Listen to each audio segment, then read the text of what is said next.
के पहचान के लगे, अपन आइडेंटिटी के लगे।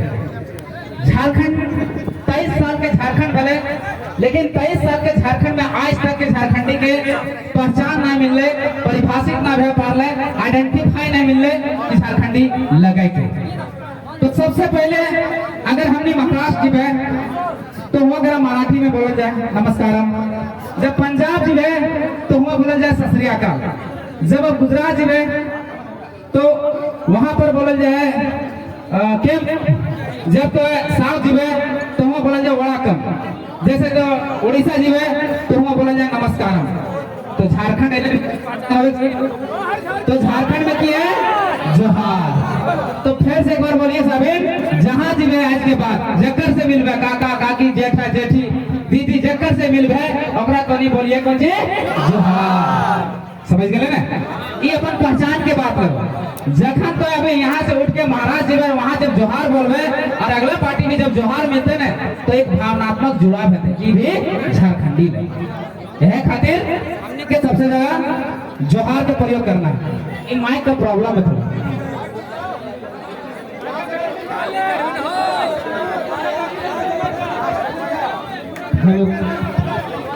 और बाद आज जो हम लोग समझने आए हैं, सबसे पहला मुद्दा जो हम लोग समझने आए हैं, हम जो भी बातें करेंगे ऑथेंटिक बात करेंगे, संवैधानिक बात करेंगे और कानूनी प्रक्रिया की बात करेंगे, जिससे हमें पहचान मिल सकता है, जिससे हमारा पहचान हो सकता है, जिससे हम आइडेंटिफाई हो सकते हैं, जैसे हम परिभाषित हो सकते हैं, हम उसकी बात करते हैं।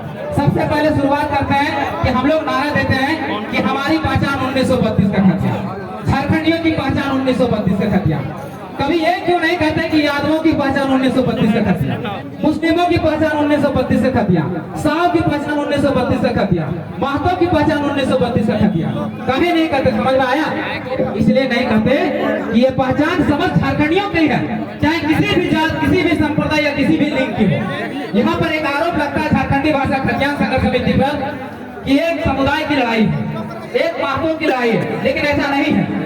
ये लड़ाई सभी की है। एक सवाल आप मीडिया बंधु से हम करना चाहते हैं कि जो भी अगर महतो की टैग लगाता है या कुर्मी की टैग लगाता है कि ये लड़ाई केवल महतो की है, तो उसके एक प्रश्न कीजिएगा, क्या 1932 अगर लागू होगा तो क्या केवल महतो समाज के बच्चों को ही लाभ मिलेगा या केवल महतो बच्चा नौकरी में इसका फॉर्म भर सकता है? क्या सभी झारखंडी भरेंगे? और झारखंडी में कौन आते हैं? झारखंडी में सभी जात, सभी संप्रदाय, सभी लिंग, सभी धर्म के लोग आते हैं। इसलिए नारा दिया गया है कि हमारी पहचान 1932 का खतिया, झारखंडियों की पहचान 1932 का खतिया। ये नहीं कहा गया कि महतो की पहचान 1932 का खतिया। इसलिए एक प्रोपोगंडा चल रहा है, एक षड्यंत्र चल रहा है, एक साजिश चल रहा है हमको तोड़ने को, जाति के नाम पर, धर्म के नाम पर, क्षेत्रवाद के नाम पर, कि अगर हम इन लोगों को बांट दिया जाति के नाम पर तो ये 32 की लड़ाई पुरजोर तरीके से नहीं लड़ पाएंगे और क्या होगा कि 32 फिर 2002 की तरह लागू नहीं हो पाएगा। इसलिए दोस्तों, कोई भी प्रोपोगंडा चलाता है, कोई भी साजिश चलाता है तो उसमें फंसना नहीं। आपको अपना बुद्धि लगाना है कि ये लड़ाई समझ झारखंडियों की है, चाहे वो किसी भी वर्ग का हो। इस बात का ध्यान रखिए। दूसरी बात, लोग कहते हैं कि ये लड़ाई जो है ये लोग खतियान आधारित नियोजन नीति की बात करते हैं। नहीं दोस्त, हम खतियान आधारित नियोजन नीति की बात नहीं करते। हम खतियान से आइडेंटिफाई करने की बात करते हैं, परिभाषित करने की बात करते हैं। सबसे पहले खतियान के इतिहास को समझना पड़ेगा, आखिर खतियान है क्या। सबसे पहले झारखंड के भूमि में अंग्रेज लोग 1764 ईस्वी में प्रवेश किए।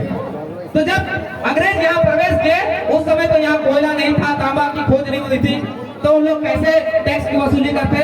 तो सबसे पहले उन्होंने जमीनों में लगान लगाने का काम किया। अगर किसी जमीन पर 1 रुपया लगान वसूली जाती थी तो 75 पैसा अंग्रेजों के कोष में जमा करना होता था, जिस कारण से यहाँ के आदिवासियों और मूलवासियों में बहुत बड़ा विद्रोह का रूप लिया कि अगर खेती हम लोग करेंगे, खेती करने के बाद अन्न को हम लोग उपजाएंगे और 1 रुपया में 75 पैसा उनको क्यों दे। इसी जंगल को, जमीन को बचाने के लिए सबसे पहले 1767 ईस्वी में ढाल विद्रोह होता झारखंड की धरती पर। फिर इसी जंगल जमीन को बचाने के लिए 1773 में चुआड़ विद्रोह होता जो रघुनाथ महतो के नेतृत्व में होता। फिर 1785 ईस्वी में तिलका मांझी विद्रोह, फिर गौर विद्रोह, फिर संताल विद्रोह, इस तरह से टोटल झारखंड की धरती पर 150 लड़ाइयां यानी 150 विद्रोह होता है। अंतिम विद्रोह जो होता है वो होता है बिरसा मुंडा का विद्रोह, जो 1900 ईस्वी में समाप्त होता है। बिरसा मुंडा के मृत्यु के बाद अंग्रेजों ने एक समिति बनाई कि आखिर हम लोग पूरा भारत में राज कर रहे हैं, पूरा भारत में शासन कर रहे हैं, लेकिन एक छोटा नागपुर की ही भूमि है, एक झारखंड की ही भूमि है जिसमें सबसे ज्यादा विद्रोह, सबसे ज्यादा उन्मूलन हो रहा है। कारण क्या है? उस समिति ने एक रिपोर्ट दिया। उस समय शरद चंद्र राय के नेतृत्व में वो समिति बनी थी। उस समिति ने एक रिपोर्ट दिया कि झारखंड के लोग अपनी माटी को माई के समान मानते हैं। अगर उनकी भूमि, उनका जमीन अगर उनके हाथों में सुरक्षित कर दिया जाए, उनका जल जंगल जमीन उनके हाथों में दे दिया जाए, तो ये विद्रोह स्वतः ही शांत हो जाएगी। फिर अंग्रेजों ने कहा जब ऐसी बात है तो उस समय छोटा नागपुर का जो कमिश्नर थे जे.एस. हॉफमैन, अब सुनिएगा हमारा खतियान का इतिहास, अब सुनिएगा हमारा खतियान कैसे बना। तो जब वो रिपोर्ट 1901 ईस्वी में आई तो अंग्रेजों ने 1902 ईस्वी में एक सर्वे का काम शुरू किया और वो सर्वे खत्म हुआ 1905 ईस्वी में और लागू हुआ 11 नवंबर 1908 ईस्वी में, जिसको हम लोग बोलते हैं छोटा काश्तकारी अधिनियम, कीजिएगा, यही समझने वाली बात है, समझनी।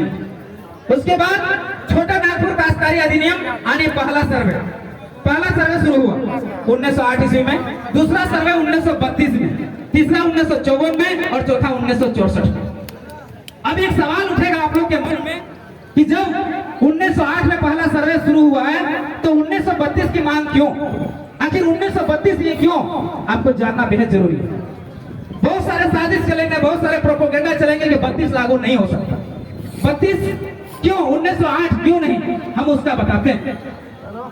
जो 1908 का जो सर्वे हुआ उसको बोलते हैं कैडेस्ट्रल सर्वे, और जो 1932 का सर्वे हुआ उसको बोलते हैं रिविजनल सर्वे। उसका मीनिंग रिविजनल सर्वे, जो रिविजन करके मतलब कैडेस्ट्रल सर्वे पर हुआ, फिर से उसको दोहरा के जो बनाएगा उसको बोलते हैं रिविजनल सर्वे। ये झारखंड के 85% इलाकों में हुआ, यानी सबसे बड़ा सर्वे 1932 का सर्वे। एक हिस्सा छूट गया थोड़ा सा, कोल्हान का हिस्सा, जहां सर्वे हुआ 1964 में। अब हम लोग मांग कर रहे हैं कि 1932 लागू कीजिए। तो 1932 इसलिए कि सबसे बड़ा ये सर्वे होने के कारण, सबसे ज्यादा बेहद इलाकों में सर्वे होने के कारण हम लोग इसकी मांग कर रहे हैं, और इसी में खतियान हमारा इशू हुआ, यही हमारा पहचान है, इसलिए हम लोग 32 की मांग कर रहे हैं।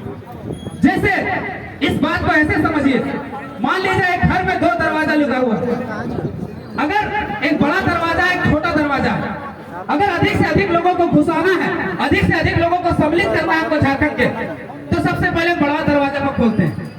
तो जैसे हम 1932 को शामिल करेंगे, झारखंड के 85% इलाका कवर हो जाएगा, यानी 85% इलाका, 85% लोग घुस जाएंगे, बचेंगे 15%। तो कोल्हान में जो सर्वे हुआ 1964 में, उसको शामिल किया जाए। और सरकार से हम ये मांग करते हैं कि 1964 तक आखिरी सर्वे सेटलमेंट तक जाया जाए, और 1964 के पहले जितना भी सर्वे है उसको मान्यता दिया जाए, और उस आधार पर झारखंडियों को परिभाषित किया जाए, आइडेंटिफाई किया जाए कि झारखंडी कौन। और झारखंड में यही उपाय है, बैरिकेडिंग लगाने का, घोरना घोरने का, इसके अलावा कोई उपाय नहीं है। आप लोग घोरना घोरते होंगे, घोरना आप लोग फसल लगाने के बाद घोरते हैं या फसल लगा के घोरते हैं?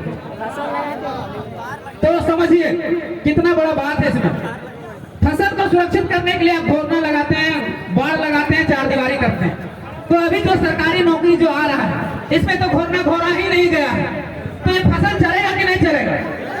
आपके पास खतियान आधारित किसानी नीति है नहीं, नियोजन नीति है नहीं, और आप वैकेंसी ले रहे हैं, तो वैकेंसी में कौन लोग घुसेंगे? बाहरी लोग घुसेंगे। इसलिए भैया सबसे पहले घोरना घोरिए, उसके बाद जोड़ा लगाइए, उसके बाद फसल लगाइए, उसके बाद सब्जी लगाइए। ये होना चाहिए, सबसे पहले झारखंडी परिभाषित होना चाहिए। आज हम देख रहे हैं कि कभी भी कहीं भी सभा होता है तो एक आइडेंटिटी कार्ड दिया जाता है कि ये वहां का वॉलंटियर। ऐसे समझिए इस बात को। मान लीजिए कोडरमा वासी को नौकरी देना है, कोडरमा वासी को नौकरी देना है, तो हम कोडरमा वासी को कैसे नौकरी देंगे? एक कोडरमा वासी को एक आइडेंटिटी कार्ड देंगे कि ये कोडरमा वासी। हम गिरिडीह से आए हैं, हम भी नौकरियां ले जाएंगे, और जो धनबाद से आए जयराम वो नौकरियां ले जाएगा, तो कोडरमा वासी को नौकरी मिलेगा कैसे? सबसे पहले आइडेंटिटी कार्ड दीजिए, यानी पहले खतियान लागू कीजिए, झारखंडियों को परिभाषित कीजिए और उसके आधार पर स्थानीय बनाइए, तभी ये झारखंडी परिभाषित हो पाए। यही हमारी मांग है। अब दूसरा समझिए, पहले खतियान हो गया।